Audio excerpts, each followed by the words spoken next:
सासू माँ, अब जमाना बदल गया है। आदित्य और वसुंधरा की शादी 1 महीने पहले हुई थी। घर के सारे मेहमान चले गए थे।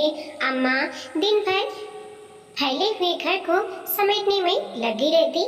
आदित्य ने कई बार कहा, अम्मा वसुंधरा को खाना बनाने दिया करो, ज्यादा नहीं तो कम से कम वह तुम्हारी मदद तो कर दिया देगी। पर अम्मा तो अम्मा थी। अभी 1.25 महीने भी नहीं हुए हैं शादी को। दुनिया क्या कहेगी बहू के हाथ की। अभी मेहंदी भी नहीं छूटी और उसे चूल्हे में झोंक दिया। तुम लोग तो नए जमाने के बच्चे हो, कुछ भी कहते करते हो, पर दुनियादारी तो हमने देखी समझनी है। वसुंधरा माँ बेटे के बीच दर्शक की तरह ताकती रहती। अम्मा अम्मा क्या है आदि? अम्मा सब्जी छौंकने में व्यस्त थी।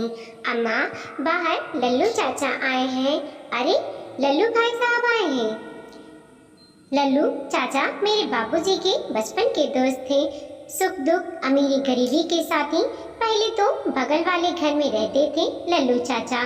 पड़ोसी कम, रिश्तेदार ज्यादा थे। आज के जमाने में तो रिश्तेदार भी इतना नहीं सोचते जितना कि ये दोनों परिवार एक दूसरे के लिए सोचा करते थे। पर समय ने करवट बदली और लल्लू भाई साहब को यह मोहल्ला छोड़कर दूसरे मोहल्ले में जाना पड़ा। अम्मा चलोगी भी कि अब बस खड़ी खड़ी मुस्कुराती रहोगी? आदित्य ने अम्मा का कंधा हिलाया। आदित्य बेटा, जरा दौड़ कर नुक्कड़ से गुलाब जामुन ले आ। तुम्हारे चाचा को हरिया की दुकान के गुलाब जामुन बहुत पसंद है। आदित्य अम्मा की बात सुनकर मुस्कुराने लगा। सुन बहू वसुंधरा, अच्छा अंदर जाकर अच्छी तरह से साड़ी पहनकर बाहर आ जा। ये चाचा तुमसे मिले बिना नहीं जाएंगे। जरा सिर पर पल्ला कायदे से रखना। थोड़ा पुराने विचार के हैं। जनेऊ धारण करते हैं। लहसुन प्याज नहीं खाते। जल्दी किसी के यहाँ खाते पीते नहीं है। वह तो हमारा घर है, जानते हैं हम कितनी साफ सफाई से काम करते हैं। अम्मा के चेहरे पर गर्व का भाव उभरा।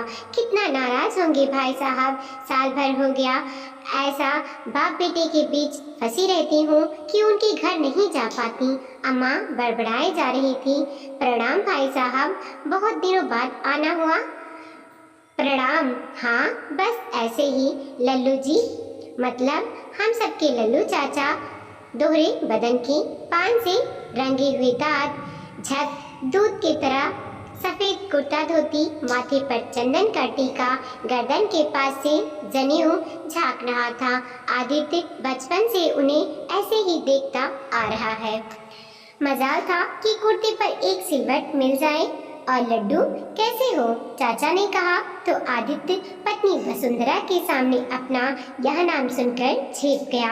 अम्मा ने वसुंधरा को ऊपर से नीचे तक देखा। ऐसा देखा जैसे कोई मेंटल डायरेक्टर से जांच कर रहा हो। फिर वसुंधरा को आंखों से इशारा किया। वसुंधरा चाचा जी के पैर छूने के लिए जैसे ही झुकी, चाचा जी राम राम कहकर उठ खड़े हुए। क्या हुआ भाई साहब, कोई गलती हो गई क्या बहू से? अरे नहीं भाभी, काहे की गलती? जैसी निशा वैसी वसुंधरा है। ये सब तो लक्ष्मी की अवतार है, इनसे क्या पैर छुआना। अम्मा का मुंह आश्चर्य से खुला का खुला रह गया। और घर में सब ठीक ठाक है ना? अम्मा के ठीक ठाक के पीछे एक प्रश्न चिन्ह की महक आ रही थी। लल्लू चाचा का बेटा वैभव ने चाचा जी और चाची जी के खिलाफ जाकर कोर्ट मैरिज की थी। लड़की दूसरी बिरादरी की थी, वैभव के साथ ही नौकरी करती थी। प्यार हुआ और झटपट शादी कर ली। लल्लू भाई साहब और भाभी जी ने तो गुस्से के मारे कोई पार्टी ही नहीं करी थी। हाँ भाभी, घर में सब ठीक ठाक है। भाई साहब चाय तो पियेंगे ना?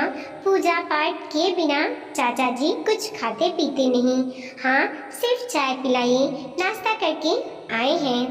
अम्मा आश्चर्य से चाचा जी को देख रही थी। इतनी सुबह सुबह शकुंतला, उसके तो हमेशा घुटनों में दर्द ही रहता है। हो सकता है बहू ने जिम्मेदारी संभाल ली हो। अरे भैया आए हैं तो खाकर जाइए, आपकी पसंद के गुलाब जामुन मंगवाए हैं। गुलाब जामुन के नाम से चाचा जी का चेहरा खिल उठा। गुलाब जामुन? अरे वही हरिया के है ना? हाँ हाँ भाई साहब, आपकी पसंद के मंगवाए हैं, तब तो हम जरूर खाएंगे। भाभी वह तो ऐसा है ना, निशा बिटिया कहती है खाली पेट गैस बनाने लगती है, दवा भी खानी होती है, इसलिए अब पहले नाश्ता पानी फिर कोई काम दूजा। अम्मा का चेहरा देखने लायक था। आदित्य मन ही मन मुस्कुरा रहा था। अम्मा दिन में 4-4 बार चाचा जी और उनके परिवार के बारे में बात करती थी। देखो और सीखो, उस मोहल्ले में क्या गए लोगों ने पंडित जी के सारे रीति रिवाज अपना लिए। तुम लोग हो पूजा से मतलब, न दान पुण्य से, बिना हाथ धोए गाय भैंस की तरह कचरा कचरा जब देखो तब मुंह में कुछ न कुछ भर लेते हो। कितनी बार कहा है बिना नहाए धोए चौके में मत घुसा करो, लक्ष्मी की हानि होती है, पर कौन समझाए इन बाप बेटे को। अम्मा वसुंधरा से बुदबुदाए जा रही थी। जानती हो वसुंधरा, शकुंतला ने अपनी बहू के लिए कितने सपने देखे थे। भैया से चुरा चुरा कर बड़े बड़े गहने बनवाए थे कि बहू को शादी में चढ़ाएंगे, पर वह नासपीटा बैभो अपनी मर्जी की शादी कर बैठा। शकुंतला के मन का शौक मन ही में ही रह गया। भाभी आप लोगों को परसों का न्योता देने आए हैं, बहू और लड्डू को साथ लेकर आइएगा। कम से कम बहू भी हमारा घर देख ले। हाँ भैया जरूर, हम भी तो कितने दिनों से सोच रहे थे आपके घर आने के लिए, पर काम से फुर्सत ही नहीं मिल रही थी। हम जरूर आएंगे। लल्लू चाचा हमें निमंत्रण कर के चले गए और अम्मा वसुंधरा के सामने पूरा पिटारा खोलकर बैठ गईं। ध्यान रखना बेटा, एक अच्छी सी साड़ी पहनकर चलना और अपने सारे भारी वाले गहने पहनकर चलना। शकुंतला बहुत ध्यान देती है इन सब चीज़ों पर, जानती नहीं हो तुम उसका स्वभाव। सारे मोहल्ले में रिपोर्ट देगी कि बहू के मायके से कुछ मिला ही नहीं। आंखें नीची कर के बैठना, जितना कम हो सके उतना कम बोलना। ये सब औरतें क्या कहते हैं, अंग्रेजी में कैमरे की तरह काम करती हैं, सब कुछ रिकॉर्ड कर लेती हैं अपने दिमाग में। इसलिए थोड़ा कोशिश करना कि कोई गलती ना हो तुमसे। उनके चौके में लहसुन प्याज नहीं बनता है तो हो सकता है तुम्हें खाने में स्वाद ना लगे, पर चुपचाप सब खा लेना। एक दिन की बात है बेटा, हमारी इज्जत रख लेना। वसुंधरा चुपचाप उनकी हाँ में हाँ मिलाए जा रही थी। आखिर वह दिन भी आ गया।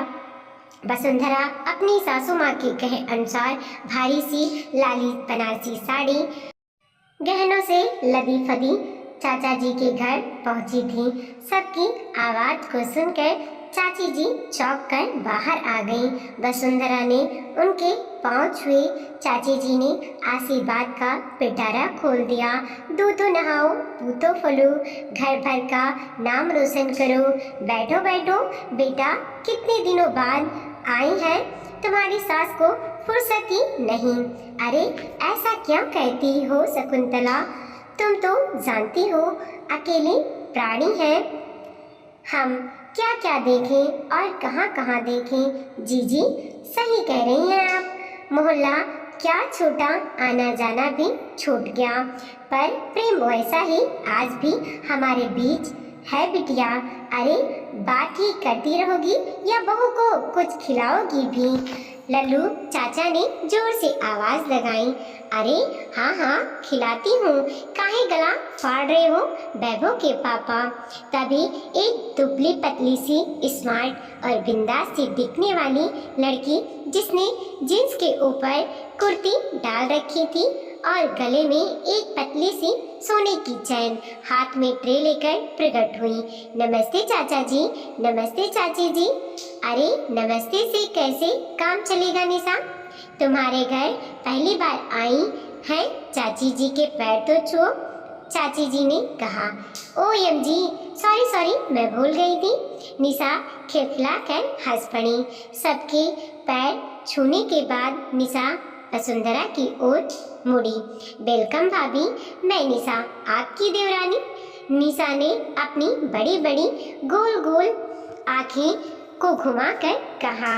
वसुंधरा उसे आश्चर्य से देखती रह गई। आप परेशान मत होइए, वैसे तो आप मुझसे पद में बड़ी हैं, यानी जेठानी है, पर शादी के मामले में मैं आपसे सीनियर हूँ। उसके चेहरे पर एक अजीब सी शरारत थी। एक्चुअली हमारी लव मैरिज है, थोड़ा मेलो ड्रामा भी हुआ था। उसने धीरे से कान में फुसफुसाया। शकुंतला मौसी निशान के आने से थोड़ी असहज हो गई थी। क्या शकुंतला, अपनी बहू के लिए तुमने इतने सारे गहने गढ़वाए थे?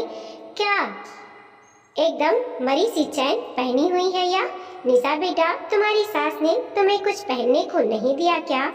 शकुंतला मौसी का चेहरा उतर गया, पर निशा ने बड़ी बेफिक्री और चपलता से जवाब दिया। चाची जी, आज के ज़माने में गहना पहनता ही कौन है? हर समय यही डर लगा रहता है कि कहीं कोई चोरी छीन ना ले।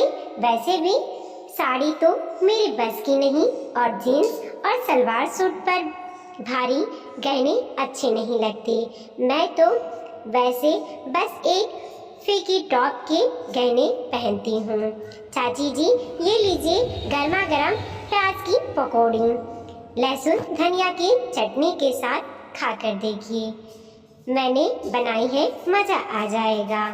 आज तो एक के बाद एक विस्फोट हो रहे थे।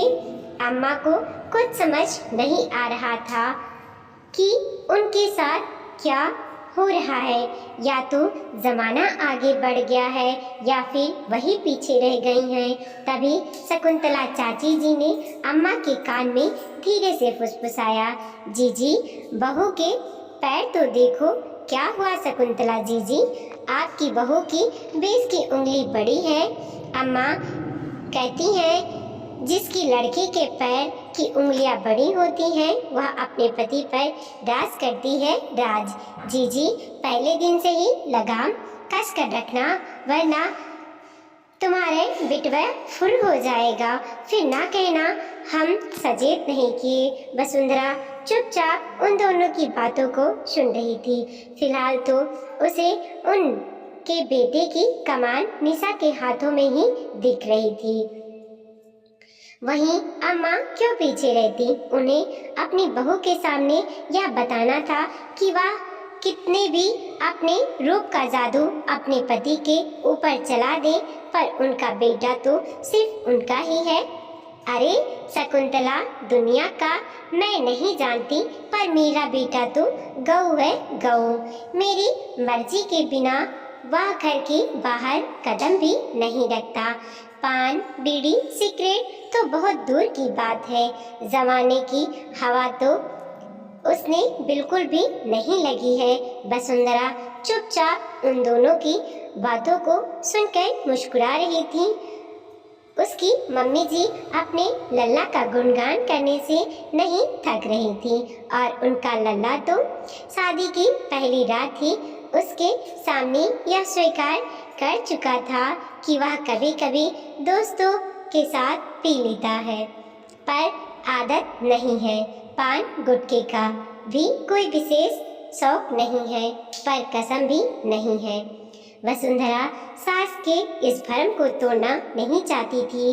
तभी एक और बम फूटा। निशा की नज़र अचानक अपनी सास की तरफ गई और वह झुंझला उठी।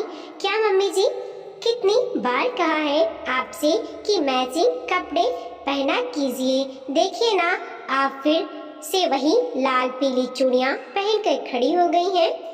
अभी तक शकुंतला मौसी जी वसुंधरा की सासू माँ को दिव्य ज्ञान दे रही थीं। अब उनके चेहरे पर हवाइयाँ उड़ रही थीं। अरे बिटिया, अब हमारी उम्र थोड़ी है या सब मैचिंग पहनने की। क्या मम्मी, आप भी ना किस जमाने की बात कर रही हैं? और हाँ, हम जो आपके लिए रात में पहनने के लिए गाउन लाए थे, एक बार भी पहना कि नहीं, कि वैसे ही अलमारी में पड़ा हुआ है। निशा नॉन स्टॉप बोलते जा रही थी। वसुंधरा भाभी, आप ही बताइए, आज के ज़माने में कैसे लोग 5 मीटर की साड़ी लपेट कर सोते हैं। मुझे तो टी शर्ट और कैप्री के बिना नींद ही नहीं आती। अम्मा का चेहरा देखने लायक हो रहा था।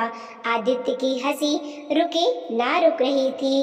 दिन भर लल्लू जी के घर की खूबियों का आलाप करने वाली अम्मा सोच सोच कर परेशान हो रही थी कि वसुंधरा तो कुछ भी नहीं कहेगी, पर घर पहुंचकर बाप बेटे उसका जीना हराम कर देंगे। तभी शकुंतला ने कहा, जी चलिए, खाना लग गया है, खाना खा लीजिए, ठंडा हो जाएगा। एक बड़ी सी मेज पर बहुत सारे स्वादिष्ट व्यंजन लगे हुए थे। खाने की खुशबू ने सबकी भूख को और भी बढ़ा दिया। निशा बेटा, क्या क्या बनाया है हमारी बहू के लिए? लल्लू चाचा ने बड़ी जिज्ञासा से पूछा। पापा जी, गोभी, मशरूम, सोयाबीन के कबाब और भुंगलाई पराठा। मैंने तो मम्मी जी से कहा भी था कि चिकन टिक्का भी बना दूं, पर मम्मी जी तैयार नहीं हुई। अम्मा का मुंह पर एक के बाद एक उतार चढ़ाव आ रहे थे। वह समझ नहीं पा रही थी कि उनके साथ यह क्या हो रहा है। आखिर उन्होंने धीरे से ही पूछ लिया, शकुंतला, अब तुम्हारी तबीयत कैसी रहती है? जी, डॉक्टर ने बताया है कि विटामिन B12 बहुत कम हो गया है। अच्छा, खाना खाने क्यों बोले हैं? तभी निशा ने एक और बम फोड़ा। आंटी जी, डॉक्टर ने कहा है मीट मुर्गा ज़्यादा से ज़्यादा खाइए, पर मम्मी जी तैयार नहीं होती। मैं चिकन सूप बहुत शानदार बनाती हूँ, एक बार खा लेंगी तो उंगलियाँ चाटती रह जाएंगी, पर मम्मी जी तैयार ही नहीं होती। अब अम्मा के लिए वहाँ बैठना और भी मुश्किल होता जा रहा था। उन्होंने जल्दी जल्दी 2-4 निवाले गले के नीचे उतारे और आदित्य की तरफ इशारा किया। कल ऑफिस में भी तो जाना है तुम्हारा, जल्दी करो, पहुँचते पहुँचते लेट हो जाएंगे। खाना वाकई बहुत स्वादिष्ट था। वसुंधरा ने सभी के पैर छुए और गाड़ी में आकर बैठ गई। रास्ते भर आदित्य और उसके पापा ने अम्मा को खूब छेड़ा। पापा, कबाब इतने शानदार बने थे कि मज़ा आ गया। तब आदित्य के पापा ने कनखियाओं से आदित्य की ओर देखते हुए कहा, गोभी, मुसल्लम अगर बताई ना जाए तो एकदम नॉनवेज की तरह लग रही थी।